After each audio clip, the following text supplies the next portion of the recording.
नमस्कार। सबसे पहले खास खबर। मुंबई पुणे में कोरोना के बढ़ते केसेस के कारण यहां पर लॉकडाउन बढ़ सकता है 18 मई तक। महाराष्ट्र के स्वास्थ्य मंत्री ने जताई आशंका। मुंबई में 983 कंटेनमेंट जोन हुए थे घोषित, जिनमें से 42 कंटेनमेंट जोन को किया गया है कोरोना मुक्त। कल्याण डोंबिवली में 3 नए मरीज मिले हैं। अब तक 117 पीड़ितों की संख्या हो चुकी है। यवतमाल में भी 16 नए मरीज मिले हैं। यहां अब तक 41 लोग कोरोना पीड़ित हैं। केंद्र सरकार ने कई दुकानों को छूट प्रदान की है। इसमें कॉलोनी के भीतर की जो शॉपिंग है वो दुकानें, ग्रामीण इलाकों की सभी दुकानें, शहर के बाज़ार की सिंगल दुकानें और ऑनलाइन शॉपिंग वाले जो कि आवश्यक सेवाओं के लिए ऑनलाइन शॉपिंग है, उन्हें इजाज़त दी गई है। शराब, सैलून, स्पा, होटल, रेस्टोरेंट पर पाबंदी लगी रहेगी। बांद्रा स्टेशन के पास मजदूरों के जमावड़े को रोकने में असफल साबित हुई। बांद्रा की थाना प्रभारी विजया लक्ष्मी हिरेमठ का तबादला हो गया है। उन्हें मुंबई ट्रैफिक पुलिस में भेजा गया है। मुंबई में प्राइवेट नर्सिंग होम और अस्पताल बंद है, कई दिनों से बंद है। बृहन मुंबई महानगर पालिका ने चेतावनी दी है कि कल से अगर ये नर्सिंग होम नहीं खुले तो इनके लाइसेंस जब्त किए जाएंगे। लगातार कोरोना के अलावा जो लोग पीड़ित हैं और जिन्हें इलाज की ज़रूरत है, वे भी सरकारी और प्राइवेट अस्पतालों में पहुंच रहे हैं। इसलिए कोरोना बाधितों के उपचार में दिक्कत हो रही है। महापालिका ने सभी प्राइवेट अस्पतालों, क्लिनिकों, लेबोरेटरी और नर्सिंग होम को तुरंत अपनी सेवाएं शुरू करने की इजाज़त दी है। नासिक के भीमवाड़ी झोपड़पट्टी में 7 सिलेंडर विस्फोट के बाद लगभग 50 झोपड़ों में आग लगी है। महाराष्ट्र के उद्योग मंत्रालय के अनुसार महाराष्ट्र में अब तक 559 छोटे कारखाने शुरू हुए हैं, जिनमें 8000 कामगार कार्यरत हैं। ये सभी ग्रीन और ऑरेंज जोन के कारखाने हैं। सीमेंट के दामों में बढ़ोतरी हो गई है। 40 रुपया प्रति बैग की कीमत में वृद्धि हुई है। मुंबई में इस बार रमज़ान की रौनक दिखाई नहीं दे रही है। मोहम्मद अली रोड के जामा मस्जिद के इलाके में रात को खाने के जायकों की लुत्फ़ लोग उठाते थे। अब चूँकि वहाँ खामोशी छाई है तो लोग खाने के जायकों से महरूम हो गए हैं। वर्क फ्रॉम होम, ये है आज का नया मंत्र। बहुत सारे लोग सोचते थे कि क्या घर से काम करना पॉसिबल है। मुंबई जैसे शहर में लाखों लोग, कामगार जो है, सुबह घर से निकलते हैं। यहाँ काम पे जाना और काम से लौट के आना अपने आप में एक सरदर्द है। मुंबई में साधारणतः एक व्यक्ति काम पे आने जाने पे लगभग 3 घंटे बर्बाद करता है। मुंबई में पश्चिम रेलवे और मध्य रेलवे मिलाकर हर दिन 60 लाख लोग कामकाज के लिए लोकल ट्रेन पर निर्भर है। लगभग 20 से 22 लाख लोग बेस्ट बस का इस्तेमाल करते हैं। टैक्सियों की, पर्सनल वाहनों की संख्या इसमें जोड़ी नहीं गई। तो इस तरह काम पे जाना एक रोज़ का नया संघर्ष है मुंबई में। फिर दफ्तर पहुंचो, 7-8 घंटे की ड्यूटी करो और इस ड्यूटी के बाद फिर घर लौटो।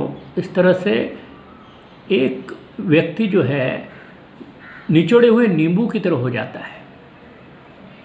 लेकिन ये कोरोना काल जो चल रहा है अभी, इसने मुंबई की न सिर्फ पर्यावरण के भीतर का जो प्रदूषण है वो गायब कर दिया है, समुद्र का पानी नीला दिख रहा है, शहर में मोर नाच रहे हैं, पंछियों की आवाज़ किलकिलाहट सुनाई दे रही, क्योंकि बाकी सारी आवाज़ों का शोर दब चुका है। तो इस बदलाव में एक बदलाव मुंबई के वर्क कल्चर में आया है, और वो वर्क कल्चर का बदलाव ये है कि कई मुंबई के दफ्तर अभी भी चल रहे हैं लॉकडाउन में, लेकिन वो घर से चल रहे हैं। इनमें आईटी कंपनियां हैं, सॉफ्टवेयर वाले हैं, सॉफ्टवेयर टेस्टिंग वाले हैं, मीडिया वाले हैं, कॉरपोरेट्स हैं, ऐप बेस्ड कंपनियां हैं, आईटी कंपनियां हैं, जीवनावश्यक वस्तुओं की सप्लाई करने वाले, जो ज़रूरत की चीज़ें हैं उसको सप्लाई करने वाली कंपनियों के बैक ऑफिस हैं, बैंकों के बैक ऑफिस हैं, मार्केटिंग कंपनियां हैं। ये सब लोग वर्क फ्रॉम होम कर रहे हैं। अब ये जब वर्क फ्रॉम होम कल्चर शुरू हुआ तो इतना सफल होगा किसी ने सोचा नहीं था, क्यों पहले कई शंकाएं थी कि अरे सवेरे की मीटिंग कैसे करेंगे, एक दूसरे से बातचीत कैसे करेंगे। लेकिन देखिए तकनीक ऐसी है, वो मदद के लिए आ गई। इनमें से ज़्यादातर कंपनियों के लोग हैंगआउट पे मीटिंग कर रहे हैं, क्लाइंट से बात कर रहे हैं, जूम ऐप के ज़रिए अपने क्लाइंट से बात कर रहे हैं, जूम ऐप के ज़रिए मीटिंगें हो रही हैं। तो इस तरह से गूगल हैंगआउट और जूम ऐप ने एक नई क्रांति कर दी, इसका इस्तेमाल अचानक बढ़ गया है। इंटरव्यू ले रहे हैं टीवी चैनल जूम ऐप के ज़रिए, अपने घर पे बैठ के एंकर खबरें पढ़ रही है और डायरेक्ट टेलीकास्ट हो रहा है। ये सब संभव हो चुका है इंटरनेट की वजह से, तकनीक की वजह से। और इसमें एक राज बाहर आ गया, बहुत बड़ा राज, कि कंपनियां जो रात दिन सोचती हैं अपने खर्च कम करने के बारे में, उनको एक पता लग गया कि हमें इतने बड़े दफ्तर खरीदने की ज़रूरत नहीं है। मुंबई में साधारण 2 से 3 हज़ार स्क्वायर फुट का दफ्तर जो है उसका प्रति माह का खर्चा 5 से 7 लाख रुपए है, जिसमें 50 से 60 कर्मचारी काम करते हैं। इसमें एयर कंडीशन का खर्चा है, 50,000 लगभग बिजली का खर्चा है, और 5 से 6 लाख इसका भाड़ा है दफ्तरों का। और फिर दफ्तर की चाय है, पानी है, नाश्ता है, क्लाइंट के साथ में मीटिंग है तो खाना पीना चल रहा है, ये खर्चे सब अलग है। फिर वाहन के खर्चे हैं, जो दफ्तर के गाड़ियाँ हैं उसमें पेट्रोल पड़ रहा है, जा रही है, आ रहे हैं, चौकीदार है, ये सब इंटरनेट है। ये सब खर्चे अगर मिला कर देखे जाएँ तो 7 से 10 लाख रुपए सिर्फ ऑफिस चलाने का खर्चा है मुंबई में। अब ये सब ऑफिस अपने अपने घरों से चल रहे हैं, तो इन ऑफिसों के संचालकों के दिमाग में ये बात आ गई है कि ये जो महीना भर से हम ऑफिस बंद करके अब 10 लाख रुपए देंगे ये सब खर्चे पे, क्योंकि कर्मचारी तो है नहीं, इसे बचाया जा सकता है अगर हम कर्मचारियों को कुछ और भत्ते दे दें, कुछ सुविधाएं दे दें और इन्हें घर में रखें, तो इनसे हम और अधिक अच्छे से काम ले सकते हैं। टाटा की एक कंपनी में मेरे मित्र हैं, उन्होंने बताया कि उनकी कंपनी में लगभग 150 लोग घर बैठ के काम कर रहे हैं और उनको कंपनी की तरफ से पूरा राशन पानी फल वगैरह भत्ते के रूप में घर में उनके भेजा जा रहा है, ताकि उनको कहीं बाहर जाने की नौबत ना आए, वो लगातार काम करते रहे। और वो लोग भी खुश हैं इसलिए कि उन्हें किसी चीज़ के लिए बाहर नहीं जाना पड़ रहा, फल फूल सब्जी राशन पूरा घर पे पहुंचा दिया गया। और ये लोग जो घर से सुबह 8:30-9 बजे निकलते थे और 10:30-11 बजे दफ्तर पहुंचते थे, वो लोग अब सुबह 9:30 बजे ऑनलाइन आ जाते हैं, शाम को 6-7 बजे तक काम करते हैं। तो उनके काम करने की जो पूरी शक्ति का जो है वो लाभ कंपनी को मिल रहा है। वरना पहले 2.5 घंटा आने जाने में, फिर 2.5 घंटा जाने में, तो 6 बजे लोग निकल जाते थे, क्लाइंट को सर्विस नहीं मिलती थी, इस तरह से बड़ी दिक्कत होती थी। अब घर से काम करने के अपने फ़ायदे हैं।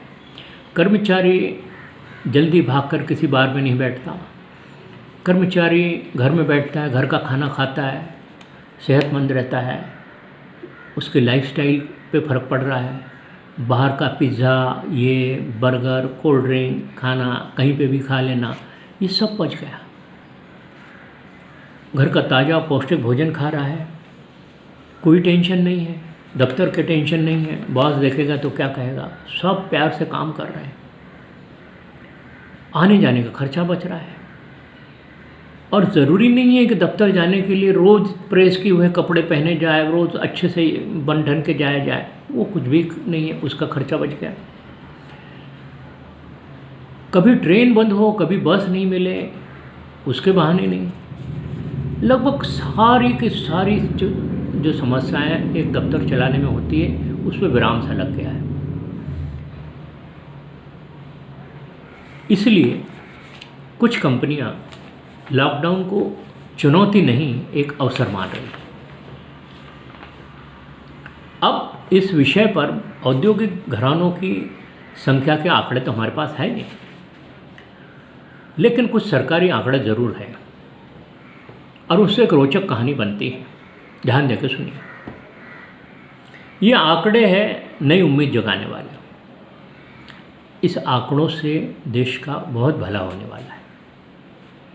और ऐसे समय जब देश की आर्थिक परिस्थिति संकट में, आर्थिक व्यवस्था का भविष्य अच्छा नहीं है, क्योंकि कोरोना के बाद हमें जो आर्थिक चुनौतियों का सामना करना पड़ेगा, उसमें अगर ऐसा हुआ होता तो और ज़्यादा मुश्किल होती।